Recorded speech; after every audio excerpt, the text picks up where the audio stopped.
Je ne me rends pas compte de pas mal de choses. Je ne me rends pas compte que quelqu'un est plus forte que moi dans certains domaines. Je ne me rends pas compte à l'époque quand il m'a ramené ici, la qualité des Français, le niveau, je ne me rendais compte de rien. Moi, mon objectif, c'est de gagner, c'est de foncer, c'est de...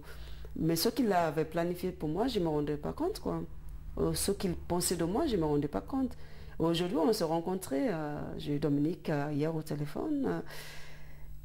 J'ai rencontré maintenant, il a sa femme et son enfant. Et je lui ai expliqué que je ne me rendais pas compte, quoi. Il a vu à la télé quand j'ai dit que je ne me rendais pas compte de certaines choses. Et lui, il ne savait pas que je ne me rendais pas compte. Parce que je n'étais pas informée. Je n'étais pas informée des JO. On n'avait pas la télé en Afrique de qu'est-ce que c'est les JO, qu'est-ce que c'est les qualités des Européens et les Africains. Moi, j'avais mon qualité, j'avais un énorme plaisir de faire ce que je fais.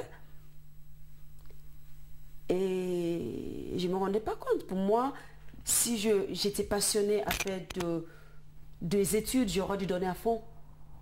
Pareil. Si j'étais passionnée de faire du cinéma, à l'époque, je faisais j'ai donné à fond, quoi. C'était comme ça que je vois la vie. Aujourd'hui, c'est comme ça que je vois la vie aujourd'hui. Chacun sa passion. Les intellectuels, ils sont passionnés à lire des trucs bizarres, à s'informer des trucs bizarres. Ça ne veut pas dire qu'ils sont mieux que moi. Moi, je suis passionnée de faire l'athlète, j'ai fait à fond, quoi. Et tu étais passionné donc après Bien sûr. À faire gagner la France après. Ah ben oui, c'est impatient. Pour moi, c'est comme ça. Si j'engage à quelqu'un, je donne à fond.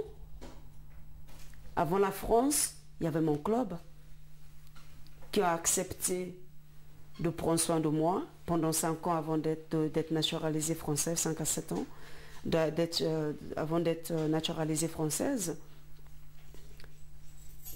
Et pour moi, je voulais vraiment faire, je ne savais pas comment les remercier. Et pour moi, c'est un énorme cadeau, quoi.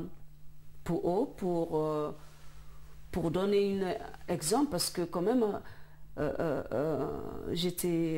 m'a fait venir ici, j'étais premièrement à Lyon, mais ils ne croyaient pas en moi, parce que je ne savais pas sauter. J'ai pleuré en plus. La première fois, j'ai tordu mon cheville, la première compétition. Et ils ne voulaient pas me garder. Parce qu'ils pensent que je ne les rapporte rien. Et après, Dominique a insisté. Il a contacté les comités de Champagne-Ardenne qui m'ont donné une certaine bourse en 92. Et après, ils ont pris le risque. Quand même, c'est Reims, c'est au fin fond, je n'ai pas dit c'est au fin fond de la France, Paris, mais je me suis rendu compte que c'est vraiment, je me suis rendu compte c'est une petite ville vraiment typique français où au fur et à mesure, j'ai subi certaines choses que je me suis dit, bon, je remercie le bon Dieu de cette personne qui a eu le cœur, parce que c'est pas eu le français, c'est eu le cœur de dire, bon, celle-là, on va la garder. C'est pas des attitudes françaises, c'est des attitudes humaines. Et je pense que c'est fort.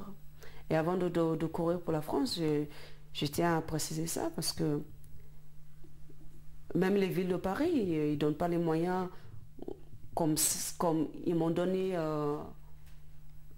la ville de Reims. C'était pas gai au début, parce que je suis quelqu'un caractériel.